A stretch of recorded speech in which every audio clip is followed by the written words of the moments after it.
নমস্কার, আমি শুভ্রকান্তি চ্যাটার্জি। আমার ইউটিউব চ্যানেল সেলেস্টিয়াল ইনবক্সে প্রথমেই আপনাদের সকলকে স্বাগত জানাচ্ছি। বর্তমান গ্রহগত অবস্থানের ভিত্তিতে আমাদের রাশিচক্রের প্রথম রাশি অর্থাৎ মেষ রাশির জাতক জাতিকাদের এই জুলাই মাস কেমন যেতে পারে, আজকে আমি সেই বিষয়ে কিছু কথা বলবো। প্রথমেই যেটা বলবো যে এই জুলাই মাসে আমাদের রাশিচক্রে মেষ রাশির সাপেক্ষে কোন কোন গ্রহ কোথায় কোথায় অবস্থান করবে। এই মুহূর্তে কিন্তু মেষ রাশির ওপরেই মঙ্গল অবস্থান করছে এবং আগামী 12 তারিখ অর্থাৎ 12ই জুলাই মঙ্গল চলে যাবে মেষ থেকে বৃষ রাশির ঘরে, অর্থাৎ মেষ রাশির সাপেক্ষে মঙ্গল চলে যাবে দ্বিতীয়ভাবে।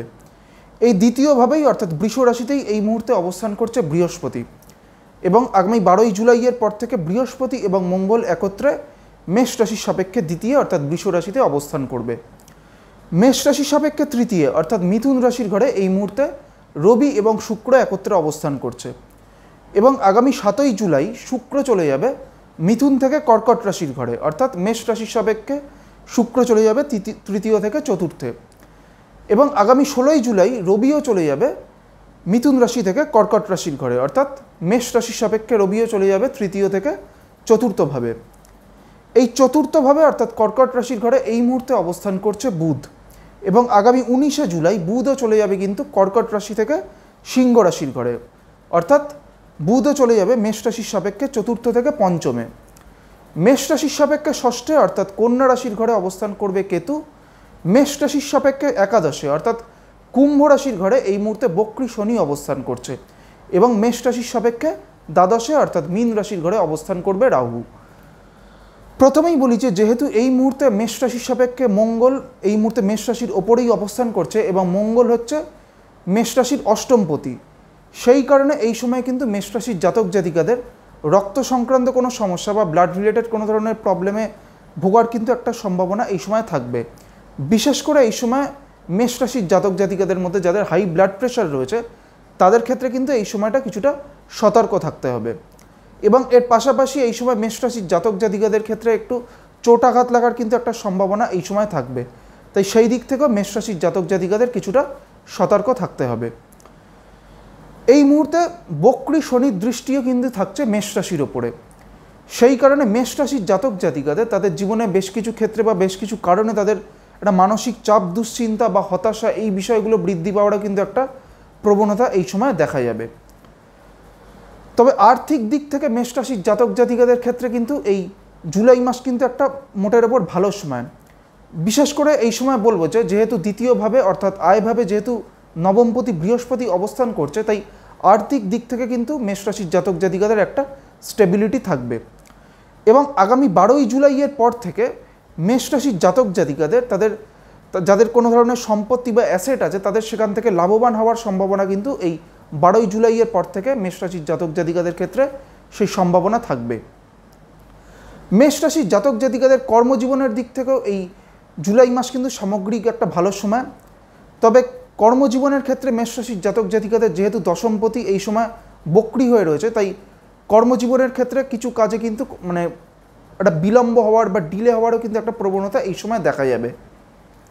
তবে যেহেতু নবমপতি বৃহস্পতির দৃষ্টি দশমভাবে অর্থাৎ কর্মভাবে থাকছে, তাই সামগ্রিকভাবে কিন্তু মেষ রাশির জাতক জাতিকাদের ক্ষেত্রে কর্মজীবনের দিক থেকে এই জুলাই মাসটা কিন্তু একটা মোটের ওপর ভালো সময়।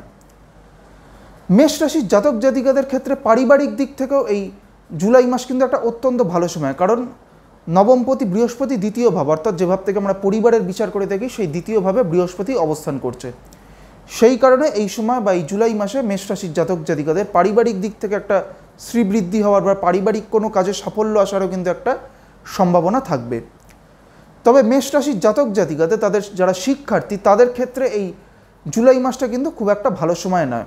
এই সময় মেষ রাশির যারা শিক্ষার্থীরা রয়েছেন তাদের ক্ষেত্রে তাদের শিক্ষাক্ষেত্রে একাধিক বাধা বিপত্তি আসার কিন্তু একটা সম্ভাবনা থাকবে এবং এই সময় মেষ রাশির জাতক জাতিকাদের তাদের যারা শিক্ষার্থী তাদের ক্ষেত্রে একটা মানসিক অস্থিরতা বৃদ্ধি হওয়ারও কিন্তু একটা সম্ভাবনা বা একটা প্রবণতা কিন্তু এই সময় দেখা যাবে।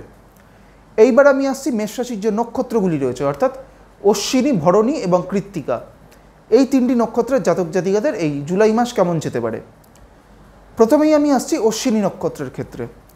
অশ্বিনী হচ্ছে কেতুর নক্ষত্র এবং অশ্বিনী হচ্ছে আমাদের রাশিচক্রের প্রথম নক্ষত্র। অশ্বিনী নক্ষত্রের ক্ষেত্রে এই সময় কিন্তু এই জুলাই মাসটা কিন্তু মানসিক দিক থেকে একটা নেতিবাচক প্রভাব পড়ার কিন্তু সম্ভাবনা থাকছে।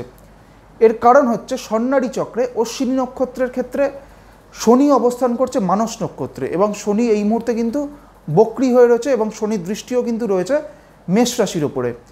তাই যাদের মেষ রাশির অশ্বিনী নক্ষত্র তাদের ক্ষেত্রে বেশ কিছু কারণে বা বেশ কিছু ক্ষেত্রে তাদের একটা মানসিক চাপ, দুশ্চিন্তা এই বিষয়গুলো বৃদ্ধি পাওয়ার কিন্তু একটা সম্ভাবনা থাকবে। তবে অশ্বিনী নক্ষত্রের জাতক জাতিকাদের ক্ষেত্রে একটা পজিটিভ দিক হচ্ছে যে তাদের নবতারা চক্রে এই মুহূর্তে বৃহস্পতি অবস্থান করছে খেম নক্ষত্রে, এবং বৃহস্পতি যেহেতু নবমপতি, বৃহস্পতি যেহেতু খেম নক্ষত্রে থাকছে, তাই যাদের অশ্বিনী নক্ষত্র তাদের জীবনে কোনো সমস্যা এলেও কিন্তু তারা খুব তাড়াতাড়ি সেই সমস্যা থেকে বেরিয়ে আসতে পারবেন। এবং এর পাশাপাশি অশ্বিনী নক্ষত্রের জাতক জাতিকাদের এই জুলাই মাসটা কিন্তু একটা সামগ্রিকভাবে কিন্তু আর্থিক দিক থেকে বা তাদের অর্থনৈতিক উন্নতির দিক থেকে কিন্তু একটা মোটের ওপর ভালো সময়। অশ্বিনীর পর হচ্ছে ভরণী নক্ষত্র। ভরণী হচ্ছে শুক্রের নক্ষত্র এবং ভরণী আমাদের রাশিচক্রের দ্বিতীয় নক্ষত্র। ভরণী নক্ষত্রের ক্ষেত্রেও ঠিক অশ্বিনী নক্ষত্রের মতোই সেম বলবো যে যেহেতু রাহু অবস্থান করছে ভরণী নক্ষত্রের সাপেক্ষে মানস নক্ষত্রে, তাই বেশ কিছু কারণে ভরণী নক্ষত্রের জাতক জাতিকাদের ক্ষেত্রে একটা মানসিক চঞ্চলতা বা মানসিক একটা অস্থিরতা বৃদ্ধির কিন্তু একটা প্রবণতা এই সময় দেখা যাবে। এবং এর পাশাপাশি আরেকটি বিষয় হচ্ছে ভরণী নক্ষত্রের ক্ষেত্রে এই মুহূর্তে বিপদ নক্ষত্রে কেতু অবস্থান করছে, এবং কেতু যেহেতু মেষ রাশির সাপেক্ষে ষষ্ঠভাবে, অর্থাৎ যে ভাব থেকে আমরা রোগ ভোগের বিচার করে থাকি সেই ষষ্ঠভাবে যেহেতু কেতু অবস্থান করছে, তাই যাদের মেষ রাশির ভরণী নক্ষত্র তাদের স্বাস্থ্যগত দিক থেকেও কিন্তু একাধিক সমস্যা আসার একটা সম্ভাবনা থাকবে। বিশেষ করে কোনো ধরনের অ্যালার্জেটিক কোনো সমস্যা বা কোনো ইনফেকশনজনিত কোনো সমস্যা আসার কিন্তু একটা সম্ভাবনা ভরণী নক্ষত্রের জাতক জাতিকাদের ক্ষেত্রে থাকবে। তাই সেই দিক থেকে ভরণী নক্ষত্রের জাতক জাতিকাদের কিছুটা সতর্ক থাকতে হবে। এবং এর পাশাপাশি ভরণী নক্ষত্রের জাতক জাতিকাদের কর্মজীবনের দিক থেকে বা তাদের প্রফেশনাল লাইফের দিক থেকে কোনো কাজে কিন্তু অযথা ডিলে হওয়ার বা সেই কাজের বিলম্ব হওয়ার কিন্তু একটা সম্ভাবনা এই সময় থাকবে। ভরণীর পর হচ্ছে কৃত্তিকা নক্ষত্র। কৃত্তিকা হচ্ছে রবির নক্ষত্র এবং কৃত্তিকা আমাদের রাশিচক্রের তৃতীয় নক্ষত্র। এই কৃত্তিকা নক্ষত্রের প্রথম চরণটি মেষ রাশিতে এবং পরবর্তী বা শেষ তিনটি চরণ রয়েছে বৃষ রাশির ঘরে। কৃত্তিকা নক্ষত্রের জাতক জাতিকাদের ক্ষেত্রে এই জুলাই মাস কিন্তু সামগ্রিকভাবে একটা অত্যন্ত ভালো সময়। বিশেষ করে অর্থনৈতিক উন্নতি বা আর্থিক শ্রীবৃদ্ধির দিক থেকে এই জুলাই মাস কিন্তু কৃত্তিকা নক্ষত্রের জাতক জাতিকাদের ক্ষেত্রে অত্যন্ত ভালো সময়। এর কারণ হচ্ছে যেহেতু বৃহস্পতি কৃত্তিকা নক্ষত্রের সাপেক্ষে সম্পদ নক্ষত্রে থাকছে এবং বৃহস্পতি যেহেতু মেষ রাশির সাপেক্ষে দ্বিতীয়ভাবে অর্থাৎ আয়ভাবে অবস্থান করছে, সেই কারণে কৃত্তিকা নক্ষত্রের জাতক জাতিকাদের ক্ষেত্রে এই সময় কিন্তু আর্থিক উন্নতির একটা অত্যন্ত ভালো সম্ভাবনা এই জুলাই মাসে থাকবে। আজকে আমি আমাদের রাশিচক্রের প্রথম রাশি অর্থাৎ মেষ রাশির জাতক জাতিকাদের এই জুলাই মাস কেমন যেতে পারে সেই বিষয়ে আপনাদের একটা ধারণা দেওয়ার চেষ্টা করলাম, এবং এর পাশাপাশি মেষ রাশির যে নক্ষত্রগুলি রয়েছে অর্থাৎ অশ্বিনী, ভরণী এবং কৃত্তিকা, এই তিনটি নক্ষত্রের জাতক জাতিকাদের এই জুলাই মাস কেমন যেতে পারে সেই বিষয়ে আপনাদের একটা সংক্ষিপ্ত ধারণা দেওয়ার চেষ্টা করলাম। পরবর্তী ভিডিওগুলির মাধ্যমে আমাদের পরবর্তী যে রাশিগুলি রয়েছে সেই রাশিগুলির জাতক জাতিকাদের জুলাই মাস কেমন যেতে পারে সেই বিষয়ে আলোচনা করব। সবশেষে এটাই বলবো, আপনারা সকলে খুব ভালো থাকুন এবং সুস্থ থাকুন, এটাই প্রার্থনা করি। নমস্কার।